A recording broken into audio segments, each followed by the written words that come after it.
bate-bola no ar. Bate-bola Nacional. Apresentação: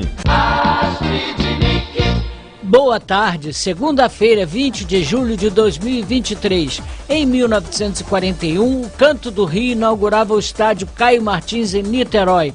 Após a solenidade de inauguração, o Vasco venceu o Canto do Rio por 3-1 pelo Campeonato Carioca. Na mesa de áudio, Zé Roberto. Na central técnica, Fábio Luiz. A produção é de Luiz Ferreira. Bate-bola, bate-bola. Bate-bola, bate-bola no ar. Botafogo está classificado para as oitavas da Sul-Americana. Flamengo tem prazo apertado para inscrever jogadores em decisões. Me amarro nesse timão que joga com coração, que veste a camisa legal. É o povão do Sul a Norte, ligadão no som mais forte do esporte. Na Nacional.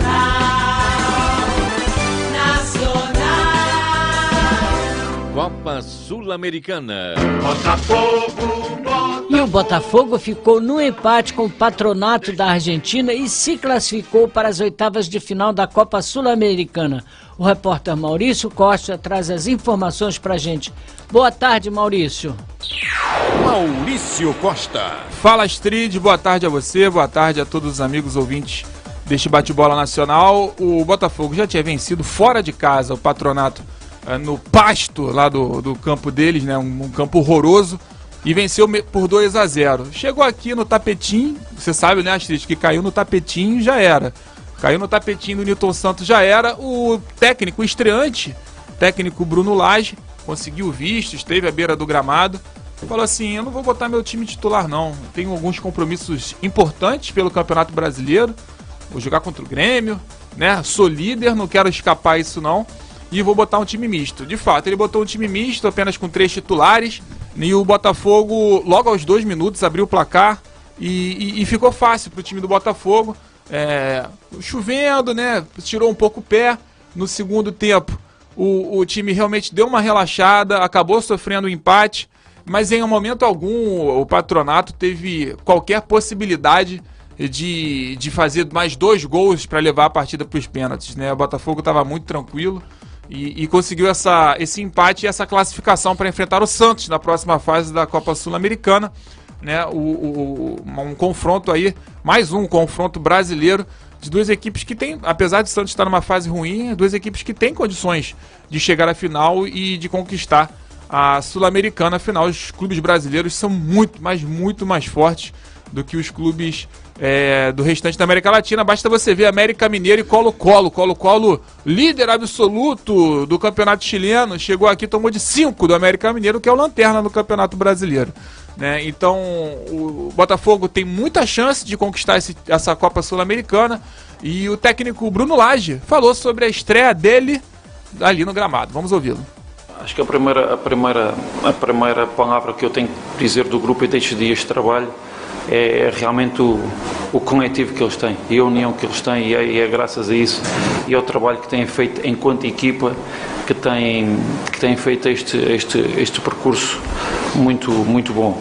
E parte disso, né? Nós a cada dia, a cada momento, temos essa oportunidade de conhecer os atletas, aqueles que vão jogando, aqueles que vão entrando.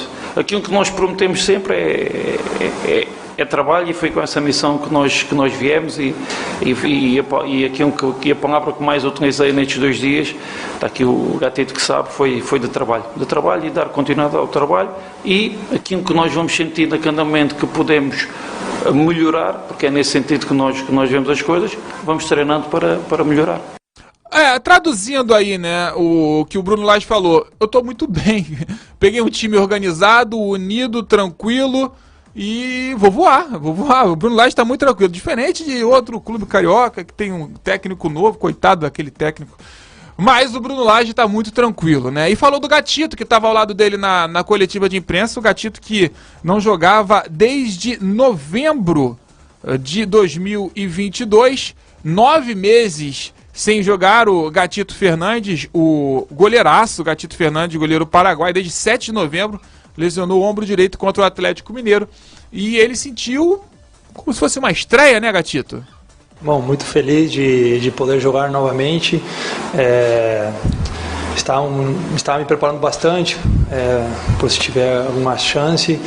E assim como falou o professor, eu e meus companheiros que por aí não estão tendo muito ritmo, somos jogadores que no dia a dia treinamos bastante, sabemos que podemos ajudar, aportar em cada jogo que nos tocar jogar, e acho que isso é um ponto muito positivo do nosso grupo, onde todo mundo se dedica bastante no dia a dia para poder ajudar quando tiver a oportunidade.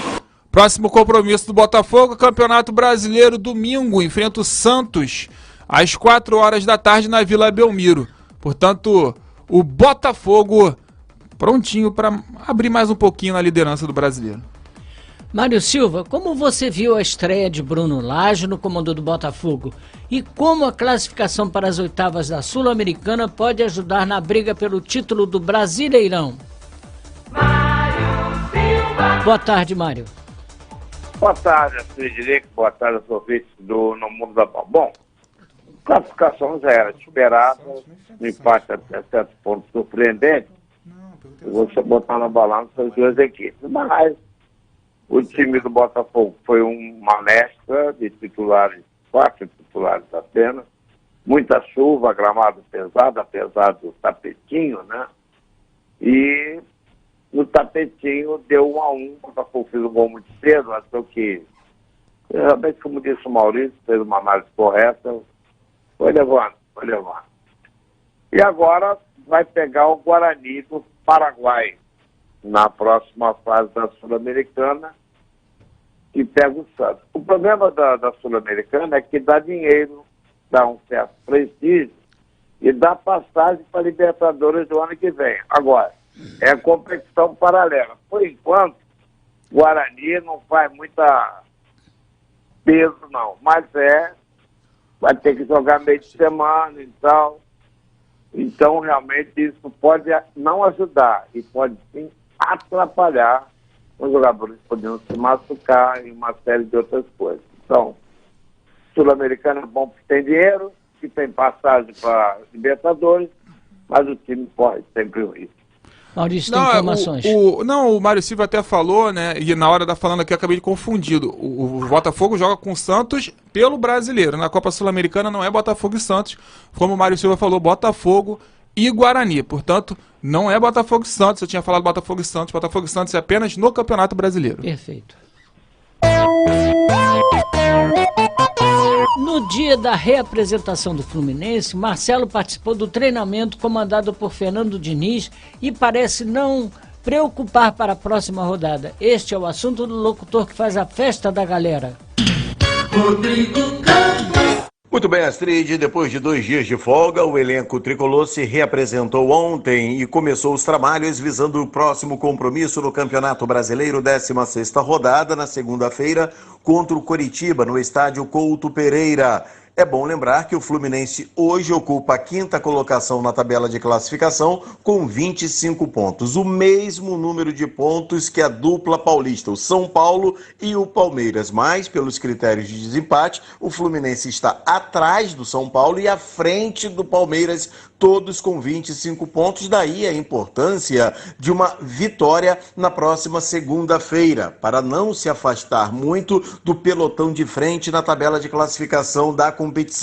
A boa notícia, ontem o Marcelo treinou sem nenhuma proteção no joelho, nada sentiu, ou seja, a lesão, aquele susto que todos nós tomamos no jogo contra o Flamengo, após a entrada do Luiz Araújo, acabou não trazendo muitas consequências ou graves consequências para o jogador, que vem sendo importantíssimo para o técnico Fernando Diniz nessa campanha do Fluminense. Fluminense que no início do ano trouxe o Lelê, atacante, que se destacou no último campeonato carioca vestindo a camisa do Volta Redonda, vem ganhando algumas oportunidades e sempre que entra parece que vem agradando. Prova disso é que alguns clubes do Brasil e do exterior anterior, já estão de olho no Lelê. Pois é, Lelê vem despertando interesse de alguns clubes, mas o Fluminense tem a prioridade de compra e para isso terá de desembolsar 4 milhões de reais no final do ano, no fim do empréstimo desse jogador, que a tendência é permanecer nas Laranjeiras, já que vem agradando muito ao técnico Fernando Diniz e à comissão técnica tricolor. Astrid. Mário Silva, Marcelo já virou referência do time de Fernando Diniz, mas você vê o Fluminense com condições de brigar pelo título? Depende de qual Fluminense. Daquele do início ou aquele da queda. Aquele do início pode brigar. O Fluminense também tem problemas de banco. Agora se reforçou, chegaram alguns jogadores. E o Marcelo é um problema de idade, né? Idade, a coisa realmente a todo momento, desde que ele chegou, já ficou de fora por diversos motivos, porque o físico já não é o mesmo. E tem uma outra coisa que no outro dia alguém disse, não me lembro agora quem, porque esse namoro CBF, Fluminense, Fernando Diniz, isso está até a página 8, não sei se vai virar a página 10. Vai acabar ficando do lado só. Tudo é, alguém me disse que vai ficar difícil e tal, mas Fluminense, com o time principal, não deixa de ser um candidato ao título, apesar de que segue o líder. O Fogão está lá na frente, com 12 pontos de diferença, né? Copa do Mundo. Salve a seleção! E a seleção feminina segue a preparação para a estreia na Copa do Mundo. O Brasil tem jogo marcado para a próxima segunda-feira, às 8 da manhã, horário de Brasília, contra o Panamá. Em tese, é um adversário que não deve oferecer muita resistência para o time de Pia Sunhage, mas a lateral Antônia mantém os pés no chão e pede seriedade. Eu acho que sim, pra gente o que a gente tem focado bastante é saber que não existe nenhum jogo fácil, né, na Copa do Mundo. É o primeiro jogo, é a estreia, a gente sabe da dificuldade, até tirar essa ansiedade, primeira Copa de muita gente. E eu acredito que a gente está focado é fazer os princípios que a Pia vem passando pra gente, nosso estilo de jogo, impor nosso jogo contra o Panamá e saber também que elas podem nos oferecer perigo, né, principalmente em contra-ataque. Então, o que a gente está focado é manter a posse de bola, ter a bola com a gente, assim não gerar o perigo contra o nosso gol, né? Mais cedo, na abertura da Copa do Mundo, a Nova Zelândia venceu a Noruega por 1-0 e a Austrália derrotou a Irlanda também por 1-0 diante de 75 mil pessoas. Uma vez Flamengo. O repórter Maurício Costa está de volta ao Bate-Bola Nacional com as últimas do Flamengo. Você, Maurício. Olha, essa eu quero saber a opinião do Mário, viu? O Flamengo tá correndo atrás de reforços, ao De La Cruz do River Plate, ao Wendel, volante, e o Claudinho, né, liberado pelo Zenit para negociar. Só que o Flamengo pode perder também. O problema é esse. Enquanto o Flamengo não consegue contratar, o De La Cruz ele tem contrato com o River, o Claudinho tem que desembolsar uma boa grana para conseguir comprar.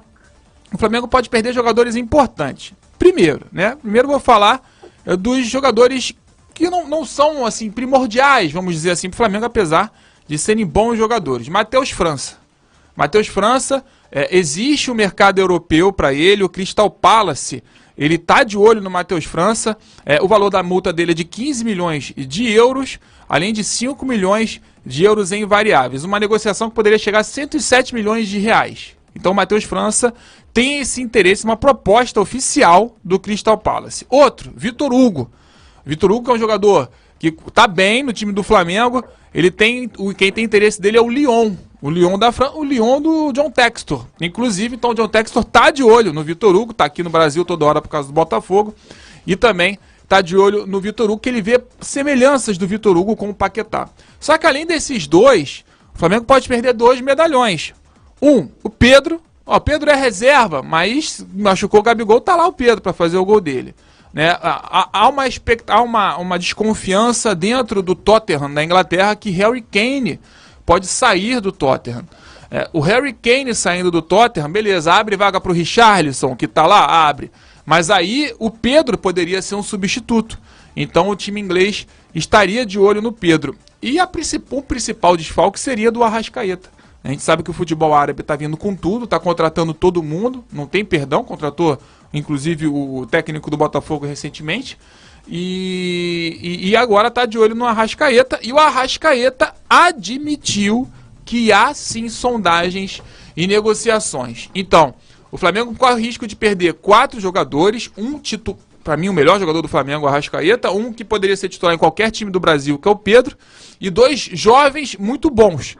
E ainda não conseguiu confirmar a contratação de quem ele quer, o De La Cruz, o Wendel e o Claudinho. Claro, já acertou com o Alan inclusive já está jogando. Mário, a bola é sua. Bom, vamos fazer que nem o Jackson, né? Vamos por partes. Com relação à saída dos mais novos, Toruco e Matheus, isso vem acontecendo, né? Saem novos e entram mais velhos. Aconteceu com o Vinícius Júnior e outros jogadores. Com relação a Arrascaeta e Pedro, se eles saírem, não vai ter substituto no mesmo top. Mas é por isso que o Flamengo está tentando o Claudinho, está tentando o De La Cruz, e fala-se até em outro jogador, que é o Scarpinha, o Scarpa. Mas o Scarpa já disse que prefere ficar no futebol europeu. Ele foi liberado pelo Nottingham Forest para negociar, né? Para negociar, mas ele quer ficar por lá. O problema, no caso aí do Scarpinha, é esse. Então, você vai perder o Arrascaeta, o Claudinho vai para a posição, não é o mesmo top. Agora, só um detalhe sobre o De La Cruz. De La Cruz, segundo dizem, tem problemas sérios no joelho. E para que ele venha, ele tem que passar por um rigoroso exame no joelho. Senão pode complicar a coisa e pode dar uma historinha aí do Luizito Soares. Agora, se eu botar na balança Claudinho e Arrascaeta, apesar da idade, Arrascaeta mais bola. Retorno a bola para você, Maurício. Olha, Astrid, o Ramon Dias ainda não foi inscrito na CBF, no BID, não apareceu o nome do Ramon Dias no BID. Então o Vasco corre o risco, meu Deus, como demora essa diretoria do Vasco, corre o risco de jogar contra o Atlético Paranaense sem técnico de novo. É impressionante a lentidão, para não falar uma palavra mais forte, dessa diretoria do Vasco. E o Vasco está tentando a contratação de Michael Araújo, o jogador que é do Tacheres, Michael Santos, jogador do Tacheres. O Vasco já fez uma proposta, ele é atacante, artilheiro da equipe, né? Bom jogador. O Tacheres recusou a primeira proposta, mas as duas equipes ainda estão em negociação. Mário Silva, tem como a gente dar cartão vermelho para essa diretoria do Vasco, Mário? 1 minuto. Tá com o cabelo, tá com o cartão meio já arroxeado. Esse negócio de PID é uma mala da mala também. Você conhece o PID? Estou para ser apresentado, hein? O PID. Agora, esse jogador aí já foi indicação do Ramon Dias. É bom jogador. Vamos botar o dinheiro aí, saco de vascaína. Sabe? A coisa tá feia. É verdade. Bom, minha gente, final do Bate-Bola Nacional, que volta amanhã às 12h40. A todos, uma belíssima tarde.